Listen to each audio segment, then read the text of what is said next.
도움을 구하러 애굽으로 내려가는 자들은 화 있을진저.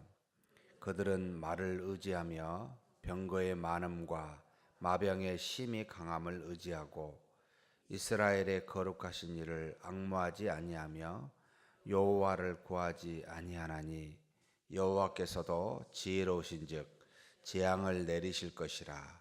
그의 말씀들을 변하게 하지 아니하시고 일어나사 악행하는 자들의 집을 치시며 행악을 돕는 자들을 치시리니 애굽은 사람이요 신이 아니며 그들의 말들은 육체요 영이 아니라. 여호와께서 그의 손을 펴시면 돕는 자도 넘어지며 도움을 받는 자도 엎드러져서 다 함께 멸망하리라. 여호와께서 이같이 내게 이르시되 큰 사자나 젊은 사자가 자기의 먹이를 움키고 으리렁거릴 때에 그것을 치려고 여러 목자를 불러왔다 할지라도 그것이 그들의 소리로 말미암아 놀라지 아니할 것이요 그들의 떠들음으로 말미암아 굴복하지 아니할 것이라. 이와 같이 나 만군의 여호와가 강림하여 시온산과 그 언덕에서 싸울 것이라. 새가 날개치며 그 새끼를 보호함같이 나 만군의 여호와가 예루살렘을 보호할 것이라. 그것을 호위하며 건지며 뛰어넘어 구원하리라 하셨느니라. 이스라엘 자손들아, 너희는 심히 거역하던 자에게로 돌아오라. 너희가 자기 손으로 만들어 범죄한 금우상을 그날에 각 사람이 던져버릴 것이며 아수르는 칼에 엎드러질 것이나 사람의 칼로 말미암음이 아니겠고 칼에 삼켜질 것이나 사람의 칼로 말미암이 아닐 것이며 그는 칼 앞에서 도망할 것이요 그의 장성들은 포격하는 자가 될 것이라. 그의 반석은 두려움으로 말미암아 물러가겠고 그의 고관들은 기치로 말미암아 놀라리라. 이는 여호와의 말씀이라. 여호와의 불은 시온에 있고 여호와의 풀무는 예루살렘에 있느니라. 아멘. 어쩌면 이사야서 31장이 전체 이사야서의 내용의 핵심인지도 모르겠습니다.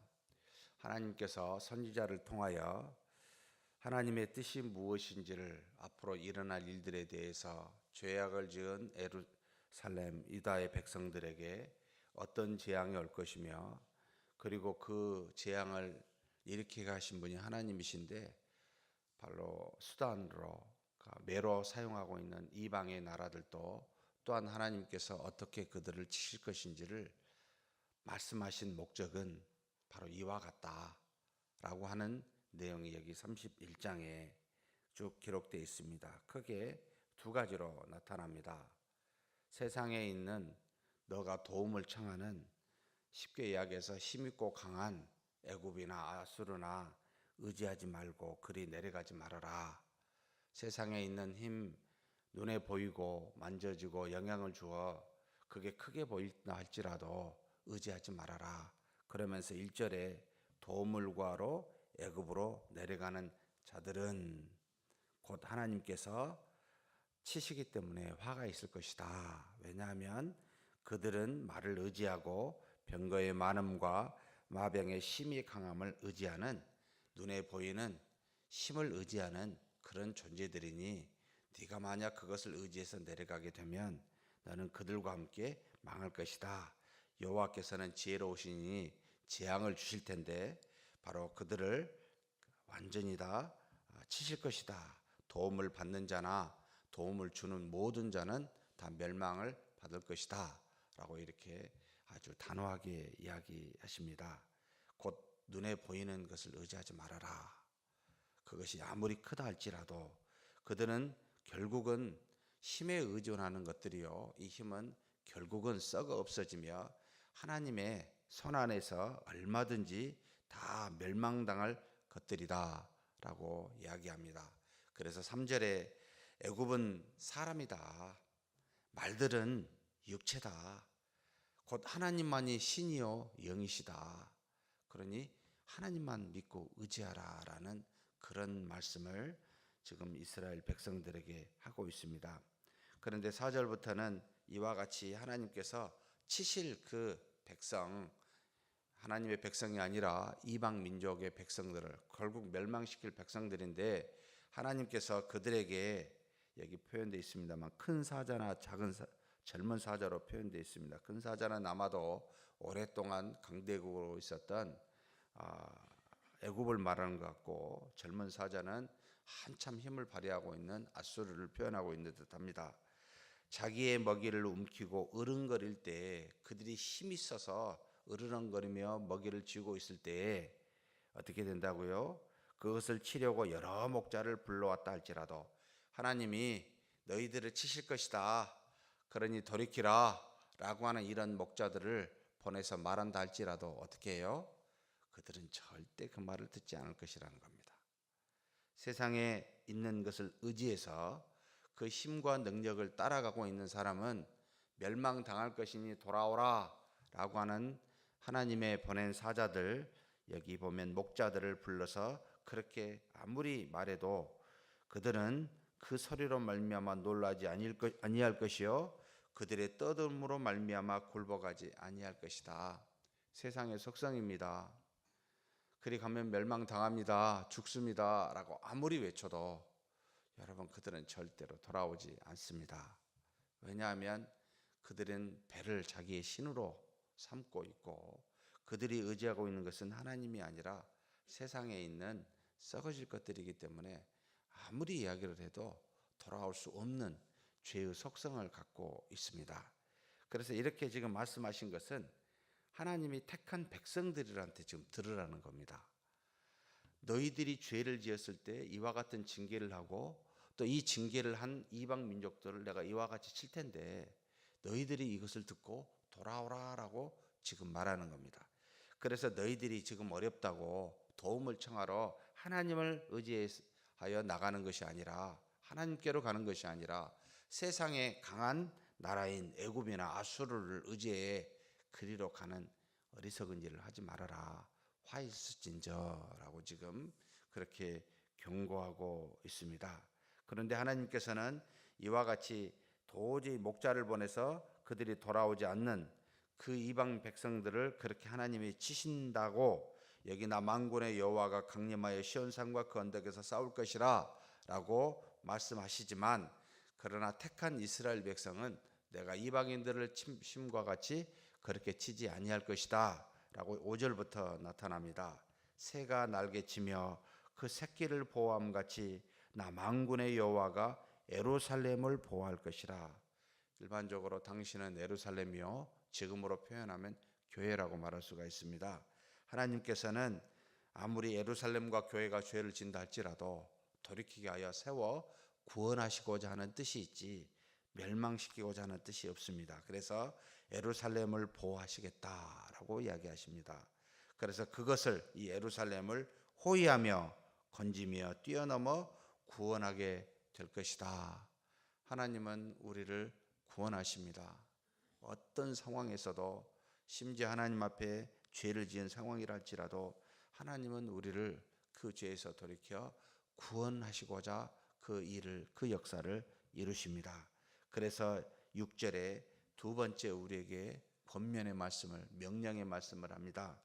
이스라엘 자손들아, 너희는 힘이 거역하던 자, 하나님을 떠나 세상을 따라 우상을 따라간 너희들, 힘이 거역했던 하나님께 다시 어떻게 하라고요? 돌아오라고요. 하나님께로 돌아오라고 간곡히 이스라엘 백성에게 지금 이사야를 통해 하나님이 권면하고 있습니다. 세상에 빠져 있는 것, 우상에 빠져 있는 너희들 돌아오라 라고 이야기하고 있습니다. 사랑하는 성도 여러분, 우리가 혹 우리의 손으로 만들어 우리가 하나님을 대신하여 섬기는 우상이 있습니까? 곧 하나님보다 더 중요하다고 생각하는 것이 있습니까? 있다면 우리는 돌아가야 됩니다. 왜냐하면 그 우상은 바로 그 다음에 나옵니다. 7절에 그날에 각 사람이 던져버릴 것이다. 이방 민족들이 와서 너희를 칠 때 너희들이 중요하다고 생각하는 이 우상 다 빼앗아가 버릴 것이라는 말입니다. 세상 사람들은 우리가 섬기고 그들처럼 따라가기를, 그 우상을 좋아합니다. 돈을 좋아합니다. 물질을 좋아합니다. 그래서 결국은 우리로 그것을 빼앗아가게 하는 하나님의 놀라운 심판이 있습니다. 결국은 다 사라지고 없어질 것들이라는 겁니다. 그러면서 하나님께서 우리는 그렇게 치시지만 빼앗아간 아수르는, 세상을 대변해서 아수르라고 8절에 나옵니다. 그들은 칼에 엎드려질 것이고 칼에 의해서 멸망을 당할 것인데 그 칼은 사람으로 말미암은 것이 아니다. 아수르는 612년에 수도 니느웨를 느부갓네살 왕 바벨론 나라에 의해서 함락을 당하고 BC 609년에 멸망당하게 됩니다. 눈에 보기에는 바벨론이 아수르를 멸망시키게 보이지만 지금 뭐라고 말합니까? 사람의 칼이 말미암지 않는다. 누구 뜻에 의해서요? 하나님에 의해서라는 말입니다. 눈에 보이는 모든 것이 사람한 것처럼 보이지만 하나님께서 그렇게 바벨론을 통하여 아수르를 멸망시키신다. 너희가 의지한 아수르를 말해요. 사랑하는 성도 여러분, 우리는 그러면서도 참 갖고 있는 눈에 보이는 것들을 의지하고 그걸 따라가려고 합니다. 여러분, 지금까지 혹시 그걸 붙잡으면 붙잡혀졌습니까? 붙잡혀진 적이 없잖아요. 우리가 아무리 건강을 신경 쓰고 노력해야 됩니다. 잡힙니까? 그렇다고 포기하라는 말은 아닙니다. 의지하지 말라는 뜻입니다. 우리가 필요하다라고 하는 물질들, 여러분 싸울 만큼 싸워볼 수 있습니까? 되던가요? 정말 부단히 애를 써도 그게 되던가요? 결국은 다 여러분 아수르와 같이, 애굽과 같이 전부 다 그들이 와서 빼앗아가기도 하고 빼앗아간 그들도 결국은 멸망을 당합니다. 하나님께서 시온에서, 예루살렘에서 내가 싸우리라 라고 말씀합니다. 의지할 수 없는 것들을 왜 의지하냐 라고 이스라엘 백성에게, 택한 백성에게 하나님이 말씀하십니다. 돌아오라. 모든 것을 주관하고 역사하는 나한테 돌아오라. 그러면서 9절에 그의 반석은 두려움으로, 그의 반석은 아수르입니다. 그들이 믿고 의지했었던 든든한 반석, 칼과 병거와 수많은 마병의 힘에 의해서 의지한 그들은 어떻게 돼요? 두려움으로 사라지게 되니, 두려움으로. 여러분, 또 그들이 의지하는 고관들은 어떻게 해요? 기치로, 하나님의 놀라운 지혜로 전부 다 여러분 다 사라지게 됩니다. 그러니 마지막에 이것은 여호와의 말씀이라. 여호와의 불은 시온에 있고 하나님의 나라에 있습니다. 풀무는, 이 불을 일으키게 하는 바람 부는 풀무는 어디에 있습니까? 하나님이 사용하는 교회의 예루살렘에 있습니다. 곧 하나님은 하나님의 나라와 교회를 통하여 하나님의 뜻을, 그 놀라운 능력을 이루어 갑니다. 그러니 내 사랑하는 백성들아, 제발 세상을 의지하지 말고 나를 의지해라 라고 하는 이 메시지가 31장 전체에 들어가 있습니다. 다른 것 의지하지 마시고, 여러분 우리가 가장 중요한 하나님, 우리의 필요한 것들이 있습니다. 가족, 건강, 물질 주신 은혜들입니다. 은혜는 감사의 조건이지 의지의 조건은 아닙니다. 하나님 감사합니다. 이렇게 해주셔서 감사합니다. 그러나 그거 따라가다간 그 주신 은혜에 함께 썩어져 멸망당합니다. 주신 하나님만 의지하는 저와 여러분이 되기를 주의 이름으로 축복합니다. 하나님 아버지, 오늘도 이 사회를 통하여 우리에게 경고하여 주시니 감사합니다. 우리가 육체가 있어 도움이 필요한데 이 도움을 구하러 애굽으로 내려가지 않게 하여 주옵소서. 그들은 말을 의지하고 병거의 많음을 의지하고 또 마병의 힘이 강함을 의지하는, 현실의 힘을 의지하는 그와 같은 세상이오니 하나님, 우리가 세상으로 나아가 도움을 구하러 의지하러 나가지 않게 도와주시고 모든 만물을 다스리시며 섭리하시며 심지어 멸망시키기까지 하시는 그와 같은 하나님만 의지하는 하나님의 자녀 되게 하여 주옵소서. 이 모든 것이 하나님의 말씀이오니 여호와의 불은 시온에 있고 풀무는 우리 교회에 있는 줄 아오니 하나님 아버지, 하나님의 나라와 교회 안에서 역사하시는 그 하나님의 능력만 의지하고 그렇게 붙들며 나아가는 우리 인생길 되게 하여 주시옵소서. 우리 주님 예수님의 이름으로 기도하옵나이다. 아멘.